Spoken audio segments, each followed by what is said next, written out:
얼마 전에 어떤 불문과를 은퇴하신 교수님께서 92세의 나이로 프랑스의 마르셀 프루스트의 잃어버린 시간을 다 읽고 자기가 책을 썼습니다. 프루스트를 읽었다, 이런 책을 썼습니다. 이 프루스트의 잃어버린 시간을 찾아서라고 하는 것은 프랑스 말로 7권으로 된 소설이고 우리나라는 한 10권 정도로 번역이 된 소설입니다.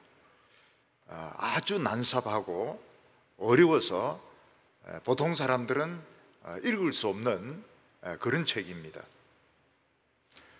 그런데 이 교수가 92세의 나이에 이 책을 다 읽은 이유가 무엇인가 하면, 자기가 학교에서 강의할 때에 마치 이 책을 읽은 것처럼 그렇게 해가지고 강의를 했다는 겁니다. 실제로는 다 안 읽었는데, 그런데 죽을 때가 돼 가니까 양심의 가책이 오는 겁니다. 내가 학교 다닐 때 이 책을 안 읽고 학생들에게 읽은 것처럼 이 프루스트의 잃어버린 시간을 찾아서 그거를 자기가 강의를 했다는 것입니다. 그래서 양심에 거리껴 가지고 이 책을 다 읽은 겁니다. 다 읽고 자기 그 소감을 잃어버린 시간을 찾아서 이렇게 해서 잃어버린 시간을 프루스트를 읽었다. 그렇게 해서 책을 출판했습니다. 저도 이 프루스트 책을 한번 다 읽어보려 하다가 난삽하고 어렵다는 걸 알기 때문에 요 할아버지의 책을 읽으면 되겠구나.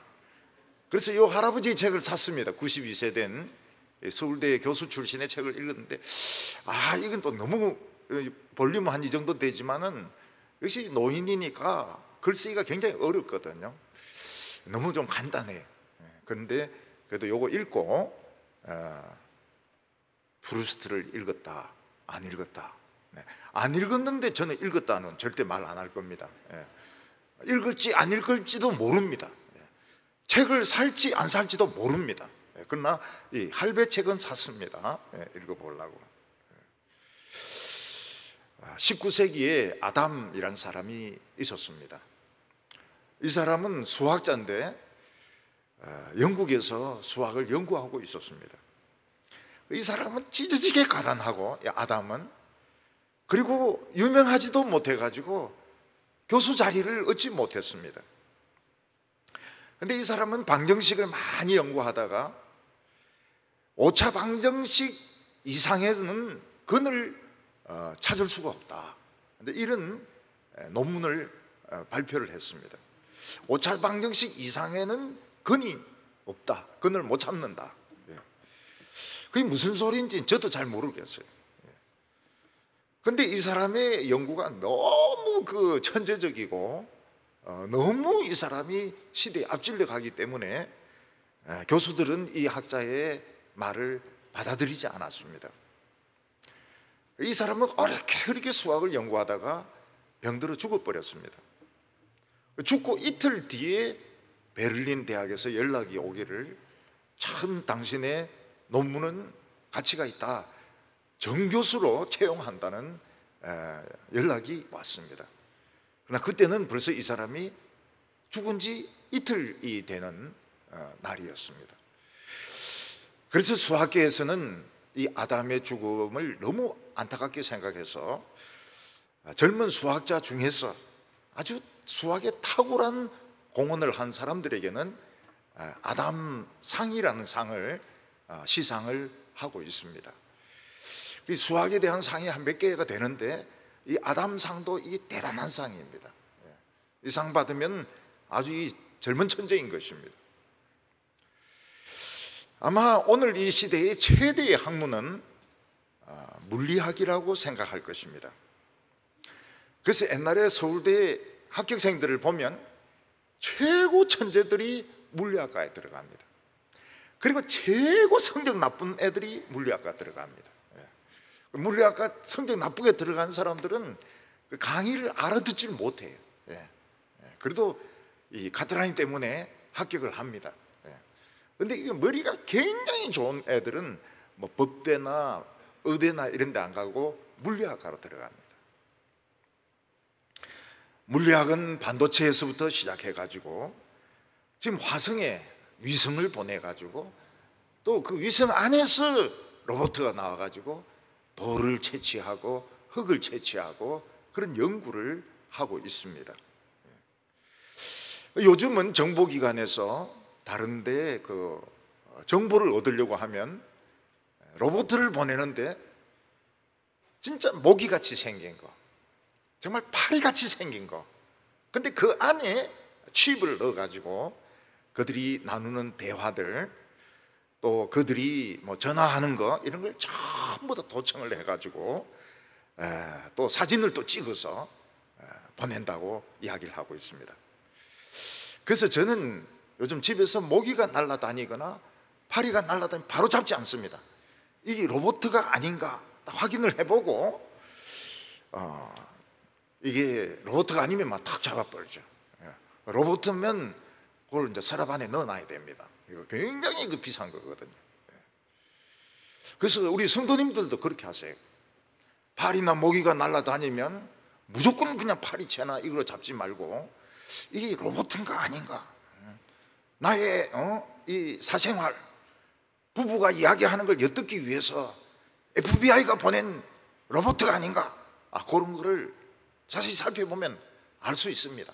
그래가지고 모기만 꼭 죽이시고 로봇은 살리시기 바랍니다. 요즘은 이제 인기 있는 학문이 미생물 학과입니다. 전 세계로 이제 바이러스가 지금 막 퍼져 나가가지고 인도에는 45만 명 죽었다고 하는데 사실은 기자들은 한 450만 명 정도 죽었다고 생각하고 있습니다. 미국에서도 한 60만 명 정도 죽었습니다. 미국 통계는 어느 정도 신뢰가 되지만 인도 통계는 이름도 없는 사람이 수두룩해요. 그러니까 45만 명 죽었다 이러면 한 450만 명 죽은 것으로 이렇게 보고 있습니다. 이 바이러스에 대해서 우리나라는 딱 써먹을 수 있는 그런 기술에만 투자를 이렇게 합니다. 자동차 뭐 이런 식으로, 화장품 이런 식으로 하는데 돈이 안 생기는 이런 그 미생물 이런 쪽에는 투자를 거의 안 하기 때문에 이번에 뭐 백신을 만들지 못했습니다. 우리 한국 사람들이 워낙 빨리빨리 모든 걸 잘 만든다 하더라도 백신은 빨리빨리가 안 되는 것입니다. 근데 이 기초과학에 투자를 한 미국이나 영국 엄청난 지금 돈을 지금 벌고 세계적으로 수십억 명이 이걸 맞아야 되니까 돈을 벌고 있습니다. 옛날에는 최고의 학문이 철학이었습니다. 철학은 우주론부터 시작해서 인간론까지 연구를 합니다. 근데 지금은 뭐 우주론, 인간론 이런 거, 인간론은 이제 심리학으로 다 넘어가고 우주론은 물리학으로 다 넘어가고 지금은 이제 왜라는 질문을 가지고 왜 이런 현상이 일어나느냐, 근데 그걸 풀려고 노력하는 학문이 이제 철학이 되었습니다. 방법론적으로 이게 논리적으로 타당하냐, 왜 이제 이런 식으로 연구를 하고 있습니다. 제가 대학원을 다닐 때 방을 같이 쓰던 그 학생이 서울대 철학과 학생이었습니다. 그때 저는 참 안타까웠어요. 이 밥벌이도 못하는 이 철학을 왜 공부하고 있느냐. 그래서 어떤 때는 막 야단을 치기도 했습니다. 야, 밥벌이도 못하는 철학을 왜 공부해? 때려치우고 딴 게 해라고. 근데 나중에 보니까 이 철학을 꼭 공부해야 되겠더라고요.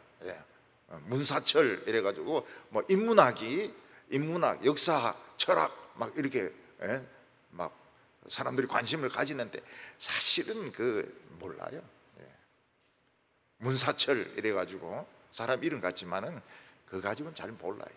그렇지만은 철학이 매력적인 학문인 것은 틀림이 없습니다. 우리 교회에 계시다가 전남대 교수로 가신 자매님이 계십니다. 그분은 그리스에서 고대 서양사를 전공했습니다. 이분은 그리스어를 굉장히 잘하세요. 그래서 성경을 그리스 성경책을 읽습니다. 헬라어로 된 성경책을 읽고 있습니다. 그래서 그 주위에는 절대로 교육자들이 안 앉습니다. 왜냐하면 이 헬라어가 꿀리기 때문에.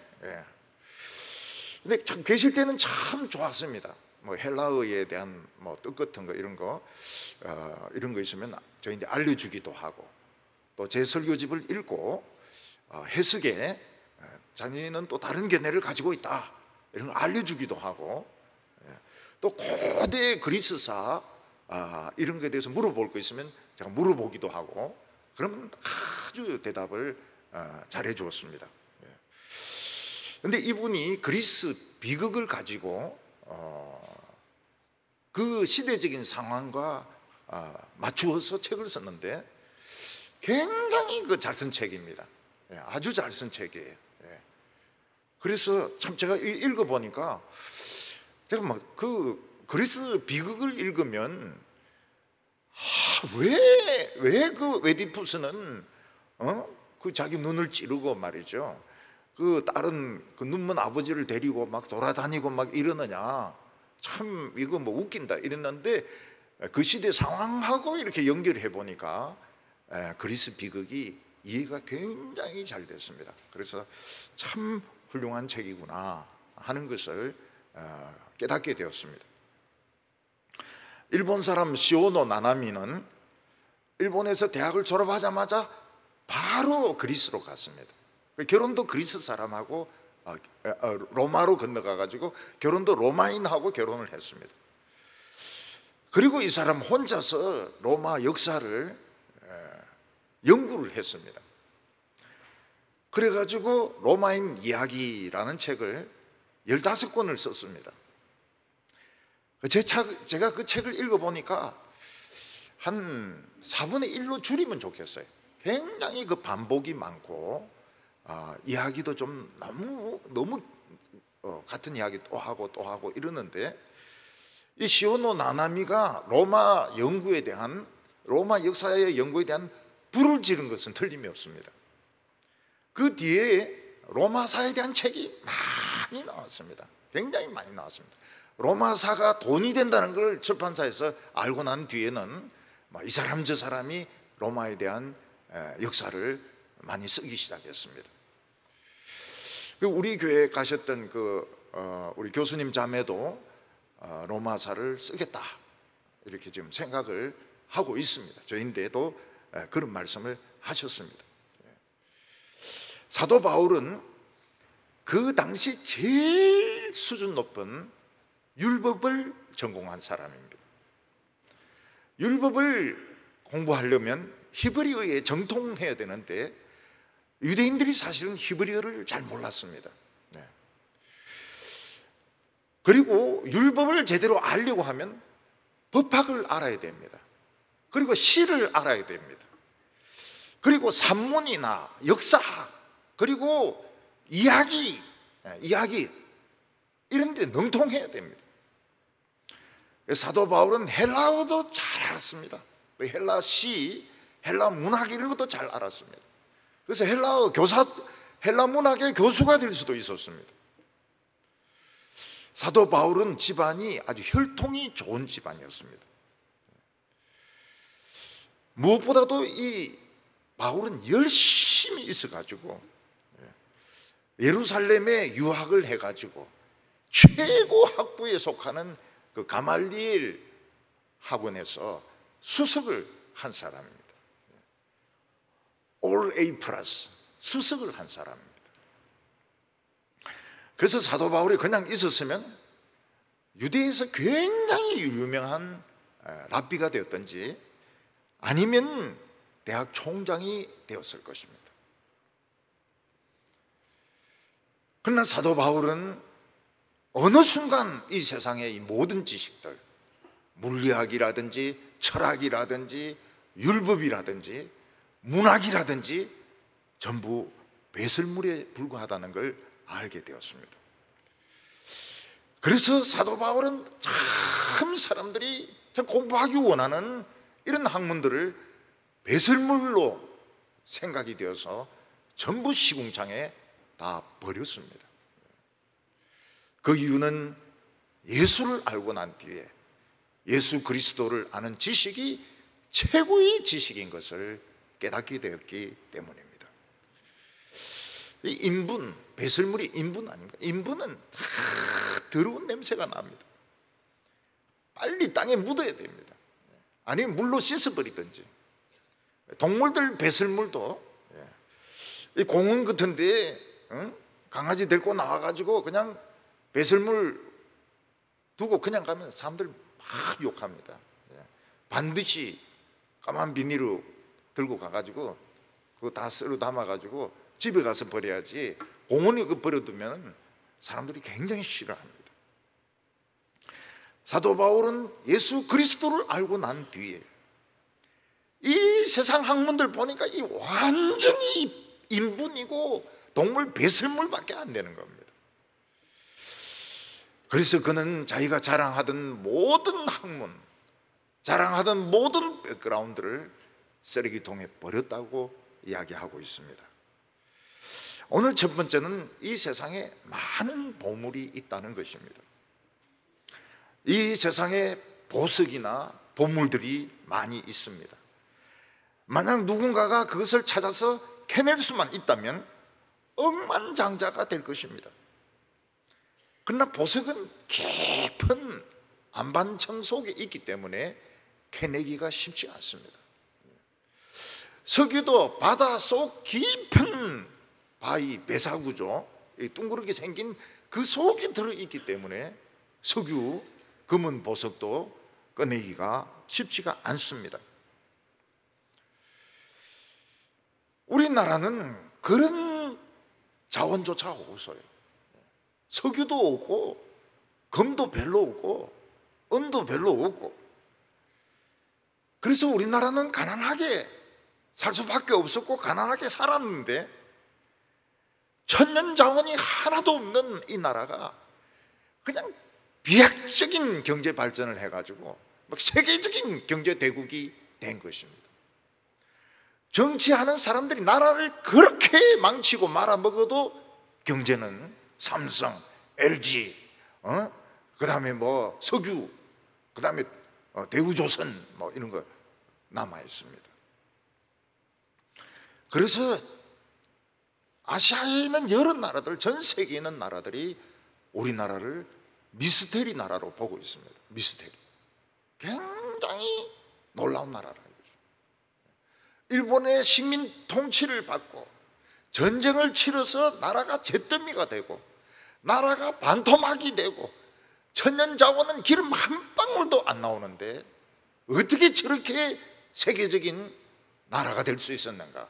저렇게 잘 사는 나라가 될 수 있었는가? 그거는 그리스도를 아는 지식을 우리가 배웠기 때문입니다. 여러분, 중국에는 굉장히 그 현대적인 건물이 있지 않습니까? 그런데도 들어가 보면 좌변기가 아닙니다. 좌변기가 아니고 쭈그리고 앉는 그런 변기에 구멍만 뚫려 있어요. 참 우리나라하고는 차원이 너무 틀립니다. 너무 틀려요. 중국에는 버스를 타지 않습니까?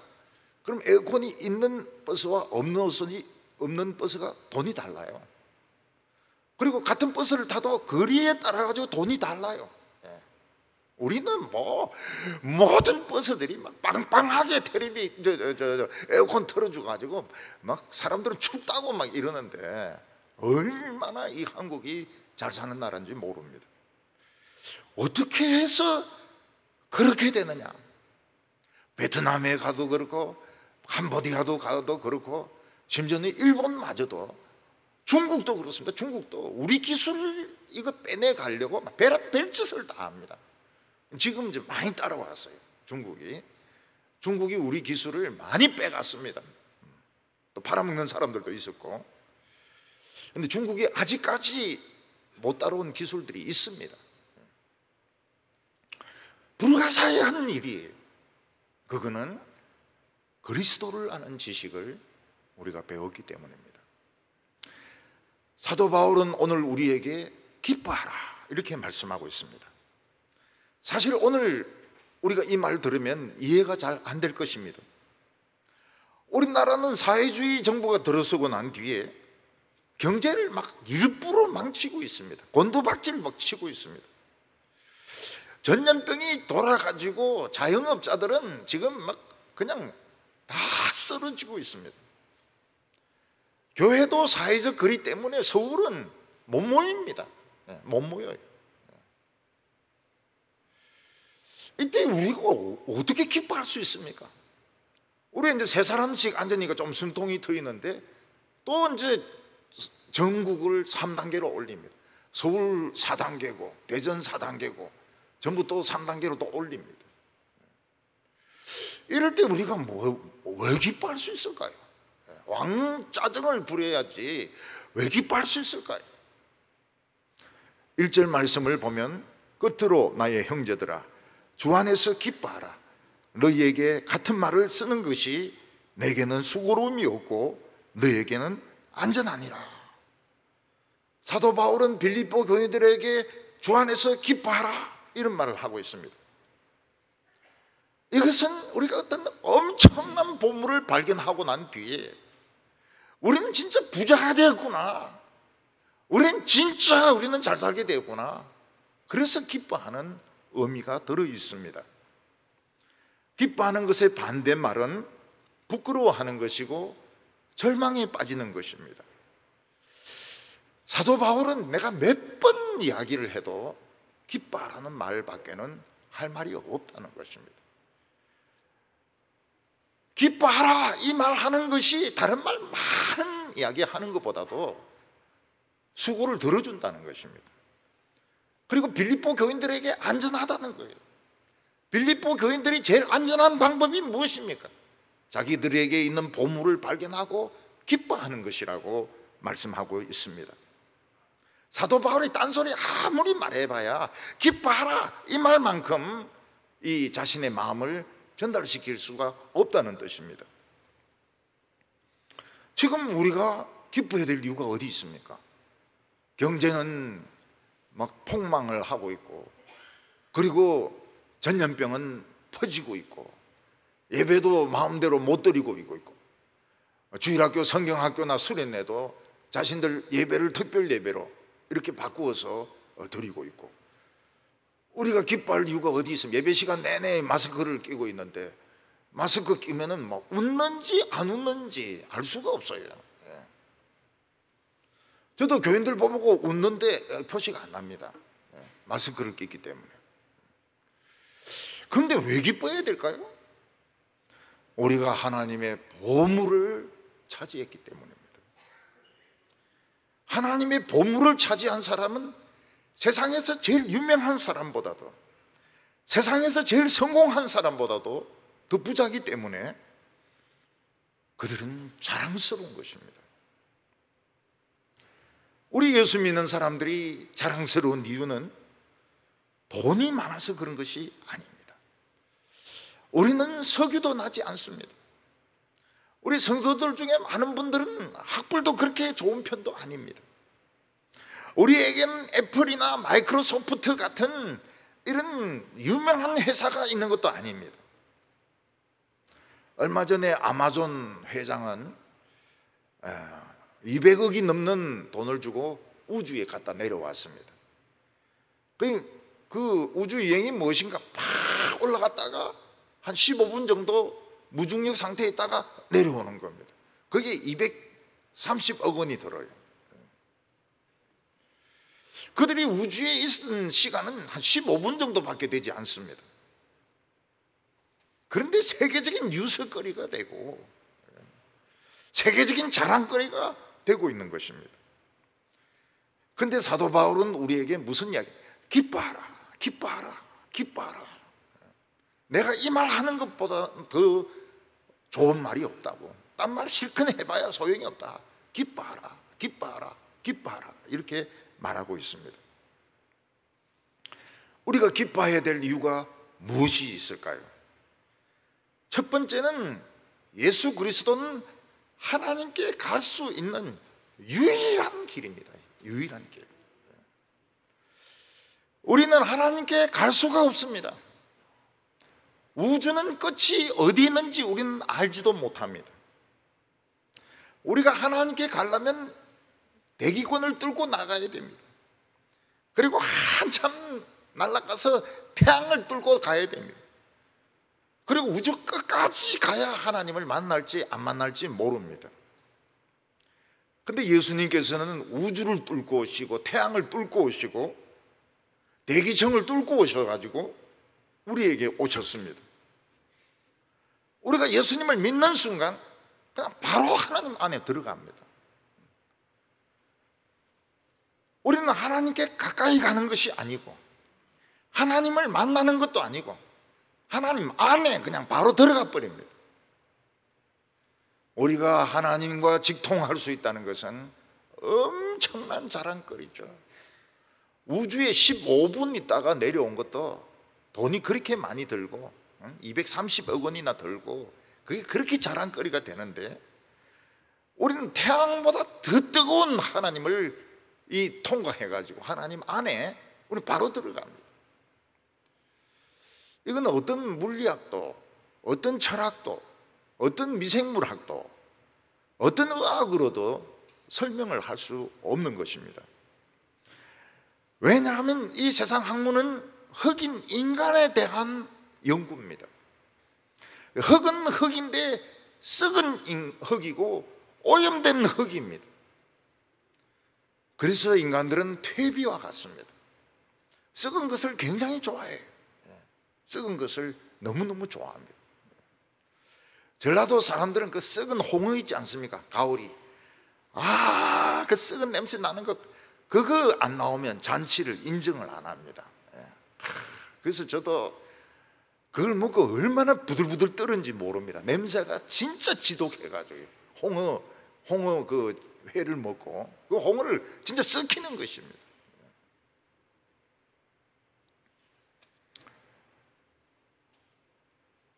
우리가 그리스도 안에 있다는 것은 그리스도 안에 있는 보물을 천국 보물을 다 가지는 것입니다.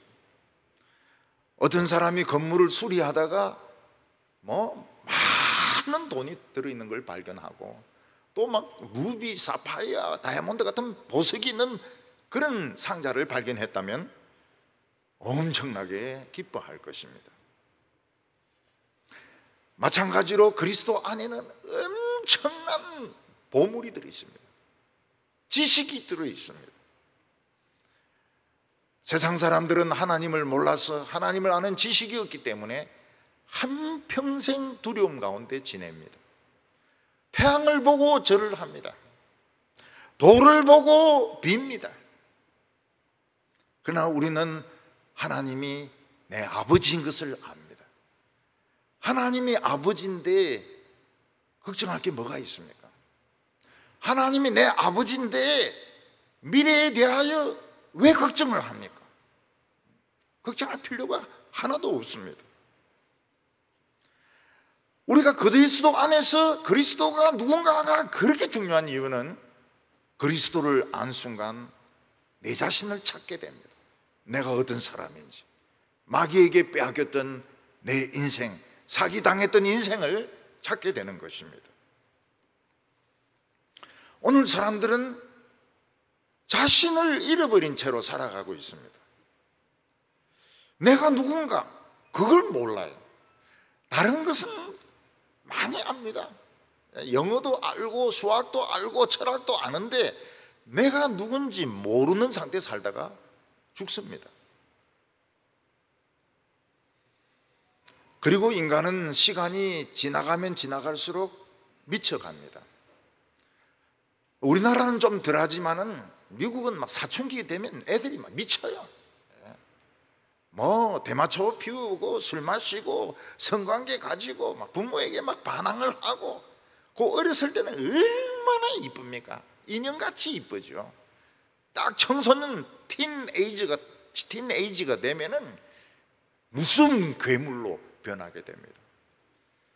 그리고 막 어른이 돼 가지고도 마약 그냥 옛날에 하던 실력이니까 이 가루 뿌려놓고 막 코로 막 쫙 막 빨고 한 여자들을 한 10명 정도 결혼하고도 성관계를 가지는 것 같아요.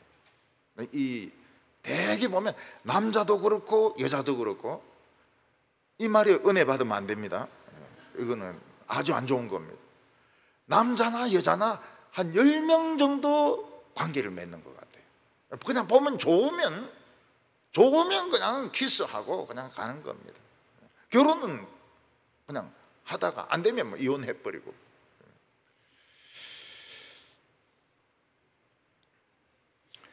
인간들은 그리스도를 아는 지식이 없기 때문에 최고 성공한 자리에서 추락을 합니다. 그 죽어요. 인생이 망합니다. 얼마 전에 우리나라에 김홍빈이라는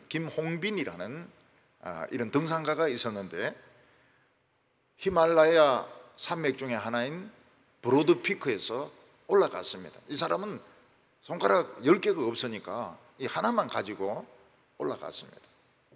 그 정상에 올라갔는데 내려오면서 크레바스에 빠졌습니다. 크레바스는 이렇게 깊은 골짜기입니다. 구조대가 왔는데 끈이 떨어져 죽었어요.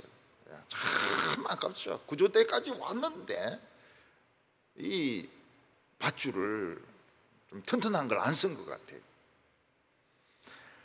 오늘 사람들은 자기도 모르고 하나님도 모르지만 막 정상까지 올라갑니다. 그리고는 떨어져 버려요. 영혼을 팔아먹어 버립니다.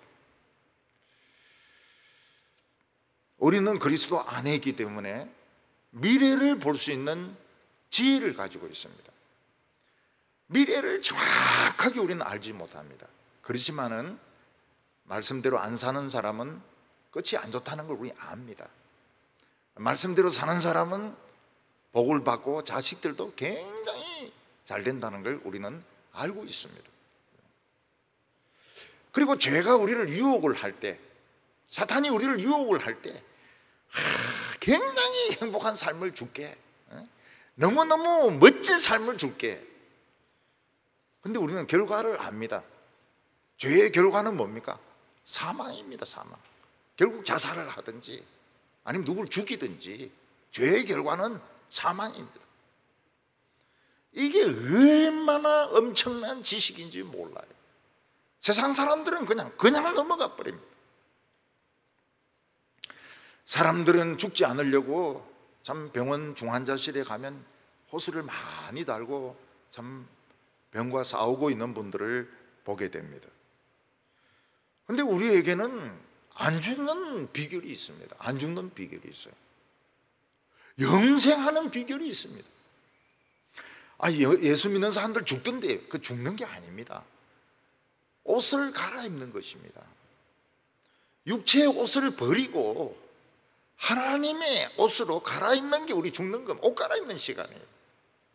그래서 장의식장 이렇게 부르지 말고 앞으로는 탈의실 이렇게 부르시기를 바랍니다.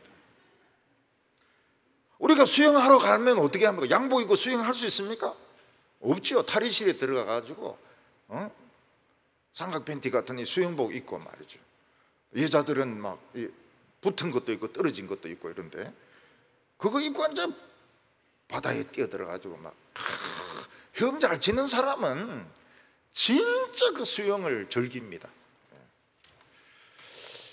이 해운대에 가보면 겨울에도 그 새벽에 그 수영 동아리 사람들이 저 먼데 있는 그 등대까지 갔다 와요. 등대까지 막 수영하면서 갔다 옵니다. 우리는 옷을 갈아입을 때 화끈하게 갈아입습니다. 뼈와 살까지 그냥 다 벗어버립니다. 그리고 새 옷을 입어요. 참 크리스찬에게는 죽는 것이 이게 매력적인 겁니다. 그런데 이걸 너무 자세하게 설명하면 다 밥을 안 먹고 죽으려고 하기 때문에 이 세상에서 이 교회로 와야 되는데 죽으려고 하기 때문에 하나님이 자세히 말씀하시지는 않습니다. 근데 죽는 것이 절대로 슬픈 것이 아닙니다. 절대로 슬픈 것이 아니고 탈의하는 겁니다. 옷 갈아입는 것입니다. 그런데 이 영생의 길에는 맹수들이 노리고 있기 때문에 맹수들에게 물리지 않도록 조심을 해야 됩니다. 함정에 빠지지 않도록 조심을 해야 됩니다. 2절에 보면 개들을 삼가고 행악하는 자들을 삼가며 몸을 상해하는 자들을 삼가라. 이 개는 덜개를 말합니다. 덜개는 주인이 이제 버린 개인데 주인이 돌보지 않기 때문에 비 오면은 비에 쫄딱 젖어가지고 막 참 냄새가 많이 나고 거기는 막 벌레들도 우글우글합니다. 그리고 막 피 같은 걸 먹기 때문에 굉장히 사납고 공격적입니다. 미친 개의 덜개에는 광견병균이 있기 때문에 이 덜개인데 물리면 광견병에 걸리는 경우가 있습니다. 그래서 어떤 사람이 물어요. 광견병에 걸리면 정세가 어떠냐? 아, 개소리 내지. 왈왈왈왈 하면 그게 이 광견병에 걸린 거라 했더니 아, 참 해석이 명확하네요. 이렇게 미칩니다. 얼마 전에 서울에서 어떤 부인이 애완견을 데리고 나왔는데 이 들개가 그냥 애완견을 물어버렸어요. 그리고 여자들도 막 물라고 하는데 어떤 조그만 사람이 막 딱 덤벼 들어가지고 들개 목을 꽉 누르는 것입니다. 알고 보니까 이 사람은 격투기 선수였어요. 격투기 선수였어요. 그 물린 개는 죽었습니다. 근데 여자분들은 다 피하고 이래가지고 아무도 상처를 입은 사람이 없습니다. 덜개인데 물리면 안 돼. 이 덜개가 어떤 사람입니까? 소속도 분명치가 않아요. 어느 교회 소속인지도 분명치도 않고 또 그 말씀도 분명치도 않고 그러면서 여러 교회를 돌아다니면서 뭐 웃기고 돈 뜯고 하는 이런 게 이제 덜개라는 겁니다. 그 물리지 않도록 해야 됩니다. 행악하는 자는 뭡니까? 우린 죄 용서 다 받았기 때문에 죄 지어도 된다는 거예요. 그리고 회개하면 된다는 거예요. 얼마든지 죄 짓고 회개하면 된다. 이 행악자들입니다. 그래서 우리 술 한잔 하자. 술 한잔 하면서 하고 난 뒤에 회개하면 된다는 거예요. 사장가도 가자. 그리고 회개하면 된다는 거예요. 그런 사람들은 조심해야 됩니다. 술 마시고 회개하자.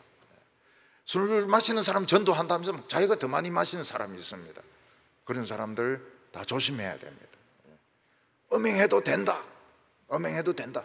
정신만 차리고 회개하면 다 용서된다. 일부러 그런 죄 짓는 것은 용서가 안 돼요. 일부러 알고 죄 짓는 것은 용서가 안 됩니다. 몸을 상해하는 자들도 상가해라 그랬습니다. 이 사람들은 예수만 믿는 것으로는 부족하고 할례를 행해야 된다. 몸에 상처를 내야 된다 하는 사람들이 상해하는 자들입니다. 우리는 그런 할례당을 따를 필요가 없습니다. 할례를 받을 필요가 없어요. 요즘 젊은 사람들 중에서 문신이 대유행입니다. 나는 그 조폭들만 그 문신한 줄 알았더니 택배 아저씨들도 문신하고요, 운동 선수들도 문신하고요, 팔에도 문신하고 다리에도 문신하고, 어떤 조폭은 목만 빼놓고 얼굴만 빼놓고 온 몸에 그 문신을 했더라고요. 혐오스럽죠. 혐오스러워요. 자기는 기분 좋다는 거예요. 왜냐하면 목욕탕에 들어가면 막 사람들이 슬슬 피하니까. 그게 좋아서 피합니까? 그게 너무 흉측하니까 피하는 겁니다. 코를 좀 올리는 건 어떻습니까? 좀 째가지고 좀 올리는 건 어때요? 그거 가지고 뭐라 하겠습니까? 이뻐지는 것이 여성들의 본능인데 막 코에 뭐 하나 심었다 해가지고 막 그거 가지고 뭐라고 하지는 않습니다. 근데 문제는 뭔가 다 비슷한 그 병원에 가는지 코가 다 똑같아요. 그러면 코를 높인 그 의미가 없지 않습니까? 좀 달라야지. 좀 퍼짐한 것도 있고 좀 뾰족한 것도 있고 이래야 되는데 전부 다 그 강남의 어떤 유명한 그 성형외과에 가니까 코가 다 똑같이 생겼어요. 배우들도 코가 똑같이 생겼어요. 누가 누군지 모르겠어요. 윤여정이 말고는 아무도 모르겠어요. 그분은 늙어서 이제 알지만은 다 코가 똑같이 생겼어요. 남자들도 코가 똑같이 생겼어요. 눈이 너무 작아가지고, 눈이 너무 작아가지고 좀 키우려고 쌍꺼풀 수술을 하는 그것도 몸을 상하게, 그거 가지고 우리 뭐라 안 하죠. 눈이 좀 크게 보이면 좋지요. 근데 쌍꺼풀 수술했는데 또 작아지는 거예요. 그런 분들이 계시더라고요. 그럼 또 해야 됩니까? 말아야 됩니까? 또 해야죠. 그럼 또 작아지는 거예요. 자꾸 내려와가지고. 그건 슬픈 눈입니다. 슬픈 눈. 굉장히 슬픈 눈입니다.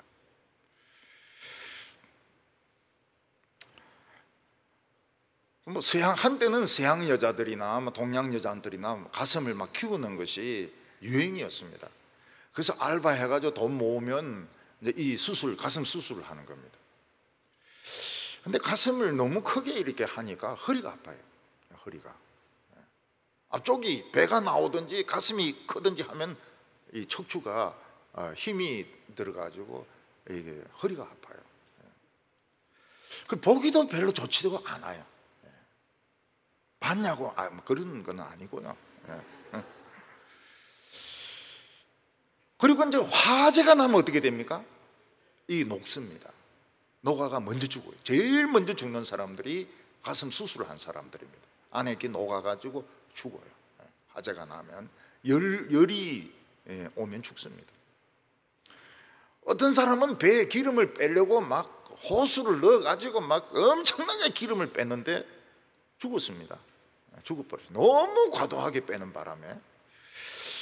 좀 기도를 해가면서 식사량을 좀 줄여가면서 운동량을 좀 늘려가면서 이러면서 이 배를 빼야지, 그냥 다른 사람이 살 빼라 한다고 말이죠. 어떤 처녀는 막 엄청나게 굶고 이렇게 살을 뺐습니다. 근데 친구가 야, 너 아직 통통하네, 이 말 했다고 자살해버렸어요. 이 한국 사람들은 이 외모에 너무너무 관심을 많이 쓰는 겁니다.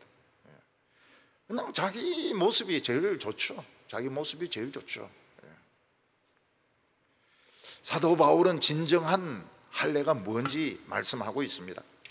3절에 하나님의 성령으로 봉사하며 그리스도 예수로 자랑하고 육체를 신뢰하지 아니하는 우리가 곧 할례파라. 옛날 성경에는 할례당이라 이렇게 되어 있습니다. 성령으로 봉사한다는 것은 성령으로 예배드리는 것을 말합니다.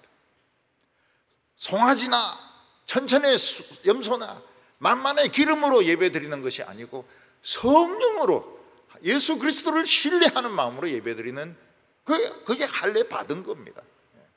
성형 수술하는 것보다 더 예쁜 거예요. 배에 막 그 지방 뺀 것보다 더 날씬한 겁니다. 하나님은 무엇을 예배에 받으십니까? 상한 마음을 받으십니다. 상한 마음을. 참 화병으로 우리 한국 사람들 얼마나 많이 죽습니까? 그 화병이 상한 마음이거든요. 지금은 상한 마음을 가진 사람들이 너무너무 많습니다. 상한 마음을 가진 사람들은 나무에 목을 맬 것이 아니라 교회에 나와야 됩니다. 교회, 그게 하나님께 바칠 제물인 것입니다.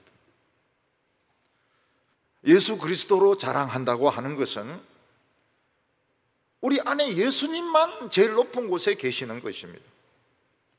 육체를 신뢰하지 않는다고 하는 것은 우리가 세상에서 가지고 있는 타이틀이나 세상에서 가지고 있는 성공한 것들 자랑하지 않는 것입니다. 그러나 오늘날 교회는 세상 것을 많이 가지고 들어왔습니다. 어떤 교회는 박사학위를 가진 사람만 1000명이 넘습니다. 사장님만 1000명이 넘습니다.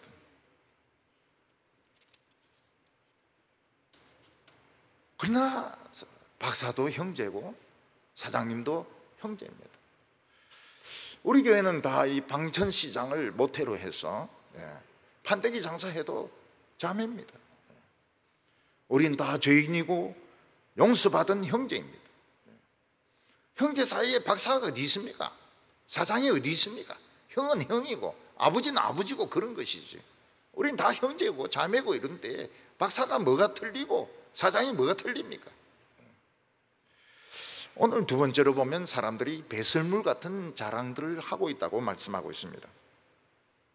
사람들 중에서 자기 배설물, 인분 가지고 자랑하는 사람은 없을 겁니다. 근데 아이들 중에서 아주 그 가난한 아기들은 막 배설물 가지고 쪼물럭쪼물럭 거리고, 또 옛날에는 그 치매가 심하면 노망에 걸렸다고 하지 않습니까? 이게 시멘트인 줄 알고 막 벽에 막 바르고 이런 어른들도 있었다고 합니다.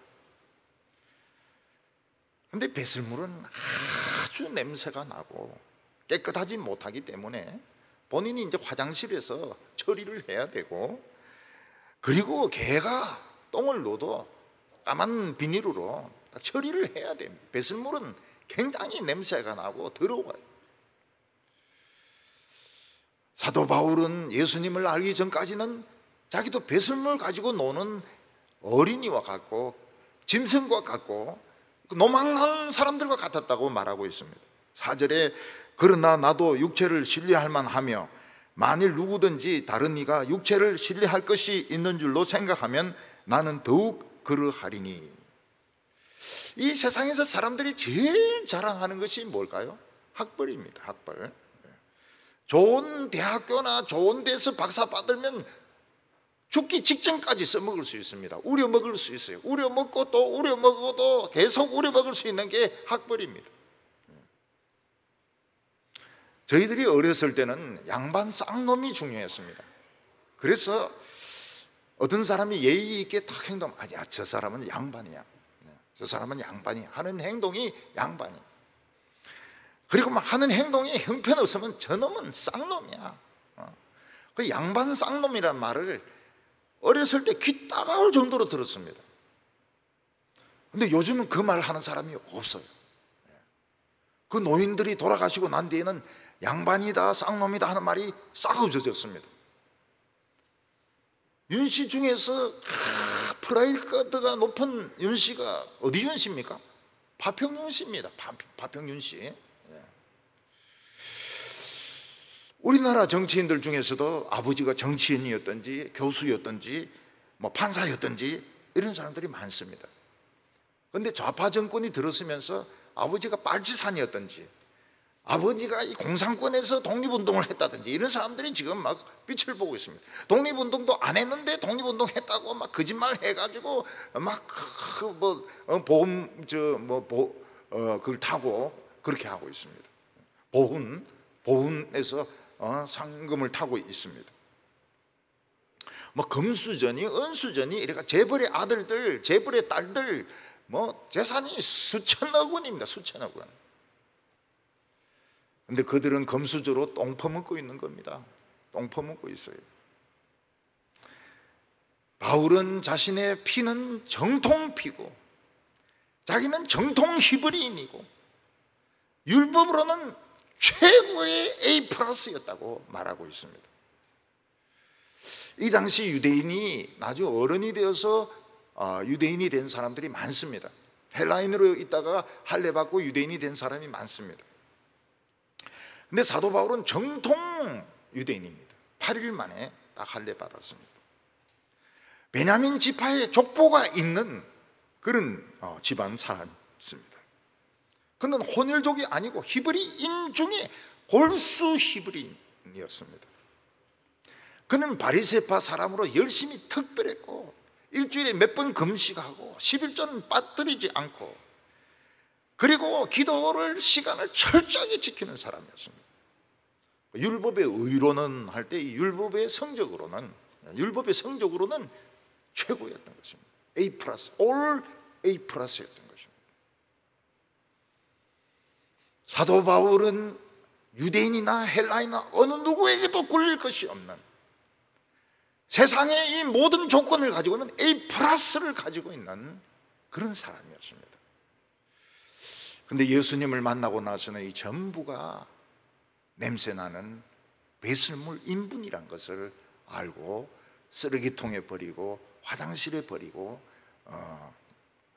그렇게 했다는 겁니다. 오늘 세 번째로 세상의 최고의 지식이 무엇입니까? 로마 시대 때 로마 사람들은 헬라 사람들이 노예로 잡혀오면 아주 대접을 잘했습니다. 그 중에서 아테네에서 잡혀온 사람들은 철학을 공부했기 때문에 그들은 노예 해방시켜 줘서 가정교사를 시키든지 의사를 시켰습니다. 근데 이제 그 아테네까지 가기 좀 힘드니까 중간에 뭐 르보 섬이라든지 이런 데 유학하는 사람도 있었습니다. 줄리우스 시저 같은 경우에는 아테네로 유학을 못 가고 르보 섬에 유학을 갔습니다. 시칠리 같은 데 가서 유학하고 오는 로마인들도 있었습니다. 로마 시대 때 최고의 학문이 뭔가 하면 수사학입니다. 수사, 말을 잘하는 수사학, 웅변학이었습니다. 이때 수사학이 얼마나 뛰어났든지 죄인을 의인으로 만듭니다. 얼마나 이 혓바닥이 발달했든지, 그리고 의인을 완전히 악인으로 만듭니다. 결국은 이제 그것 때문에 그리스가 망하는 겁니다. 요즘 미국에서 아무리 죄를 지어도 최고의 변호사들 있지 않습니까? 최고의 변호사들, 하버드 출신들, 뭐 이런 사람들 딱 변호하면 풀려 나옵니다. 돈은 엄청나게 들죠. 돈은 엄청나게 들지만 살인죄를 저질러도 풀려 나와요. 보석으로 풀려 나옵니다. 어거스틴은 예수 믿기 전까지 수사학의 교수였습니다. 그러나 바울은 이 모든 것이 썩은 냄새 나는 인분이고 배설물이라고 말하고 있습니다.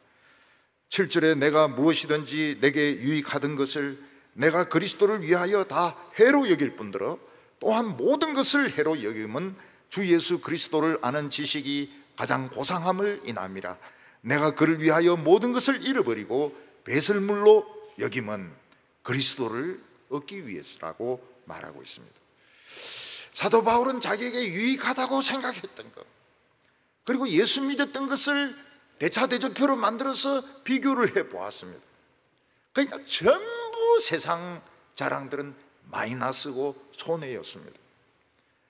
왜냐하면 이 세상 지식은 바울을 교만하게 만들었습니다.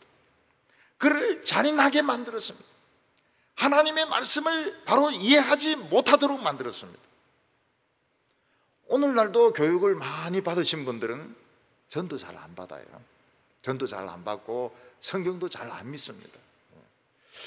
교육을 많이 받았다 해봐야 뭐 법학이나 뭐 이런 정도인데 예수 잘 안 믿어요. 마이너스죠.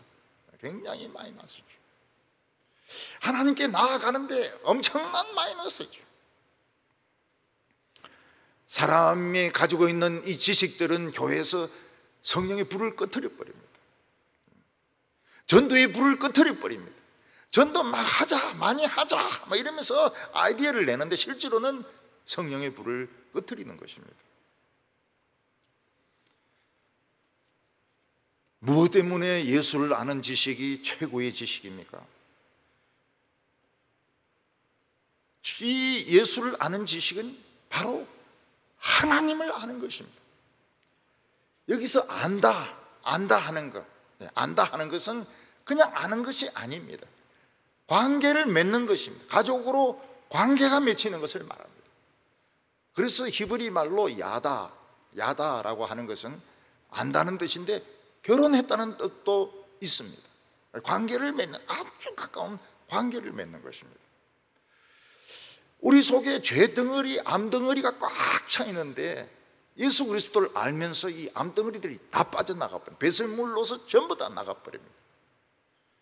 그리고 우리가 살아나요. 우리를 살리는 지식이니까 얼마나 좋은 지식입니까?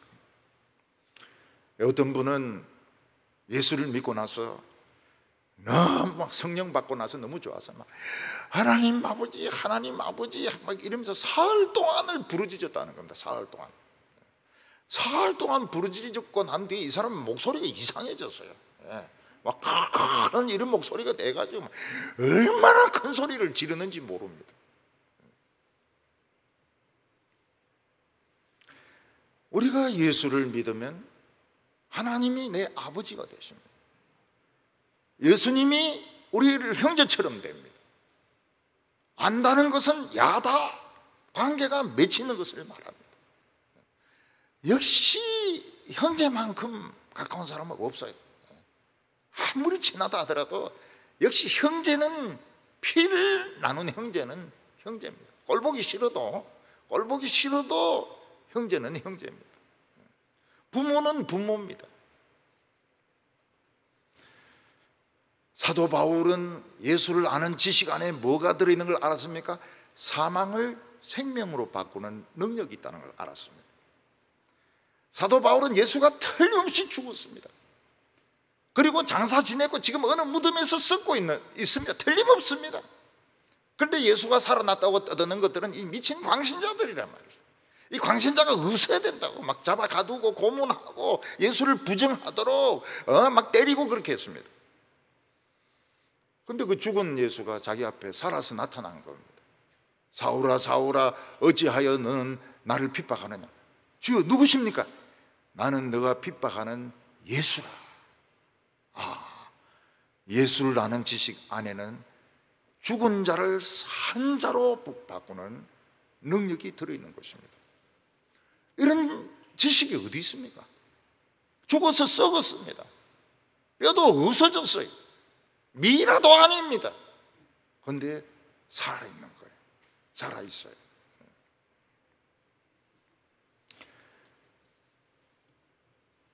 예수 안에는 영생할 수 있는 지식이 있습니다.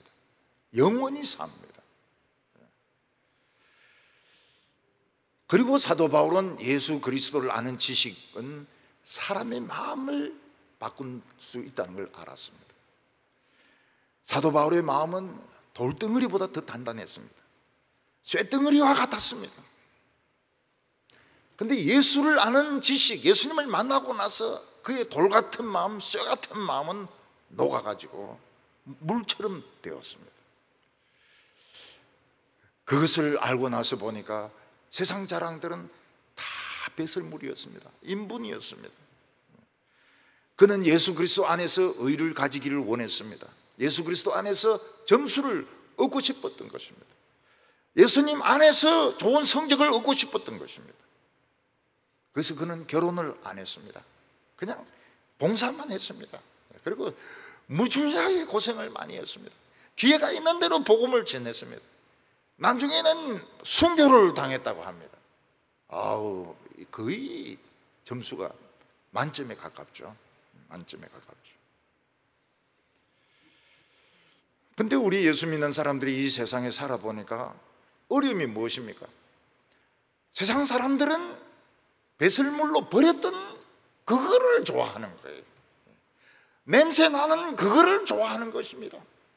그래서 그것을 적어내야 취직이 되지, 예수 그리스도를 아는 지식을 적어내면 전부 취직이 안 됩니다. 우리 처가는 그 장모님이 이 대구 사람 아닙니까? 그러니까 이 먹는 거는 엄마 걸 배우거든요. 그래서 이 콩잎파리 그거 섞인 거 있어요. 그 완전히 그 인분 냄새가 나요. 인분 냄새가. 콩잎파리 이 담아가 섞여 놓은 거. 그 부산 사람들 그거 안 먹어요. 부산 사람들. 경남 사람들은 그 콩잎파리를 안 먹습니다. 냄새가 하도 지독한 냄새가 나가지고. 근데 그 식구들은 막 그거 보면 미치가 죽습니다. 콩잎파리 삭인 거 막 입이 벌어지고 막 그 똥냄새 나는 거 그거 막 밥 싸가지고 먹으면서 또 막 거기에 간장 올려놓고 말이죠. 그 고추 좀 올려놓고 막 맛있어 죽습니다. 전부 다 똑같아요. 그 엄마인데 배워가지고. 우리는 안 먹어요. 우리 경남 사람들은 안 먹어요. 경북 사람들은 콩잎파리 인분에 가까우면 가까울수록 맛있다 그래요. 미칠라 그래요. 좋아가지고. 미국에서도 막 그 보내달라고 그래요. 그럼 비행기 전체가 뭐가 됩니까? 우리가 세상에서 무슨 일을 하려면 뭐 이력서 이런 걸 내야 되는데, 우리가 버렸던 졸업장, 우리가 버렸던 학위, 우리가 버렸던 세상 여러 가지 기술들 이런 걸 원하거든요. 그래서 할 수 없습니다. 쓰레기통 뒤져가지고 옛날 졸업장 꺼내고 옛날 학위 꺼내고 그러니까 낼 수밖에 없어요. 왜냐하면 그렇지 않으면 아무도 우리를 이해를 못하고 인정을 안 해주는데요. 그래서 어떤 성도들은 막 고민을 합니다. 내가 이 배설물같이 버렸던 학위, 배설물같이 버렸던 졸업장, 배설물같이 버렸던 이 상들 이걸 도로 주워가 써야 되는가? 그럼 내 신앙이 후퇴하는 거 아닌가? 그건 후퇴하는 게 아니고요, 그냥 재활용하는 겁니다. 재활용. 세상이 이해를 못하니까요. 그래서 그걸 쓸 수밖에 없어요. 그거 안 쓰면은 아무도 이해를 못하니까요. 세상 사람들은 썩은 것을 좋아합니다. 홍어를 좋아하고 홍이파리 썩은 걸 좋아합니다. 우리 크리스찬들은 예수를 자랑해야 됩니다. 예수를 알면 하나님 속에 들어갑니다. 하나님이 내 아버지가 되십니다.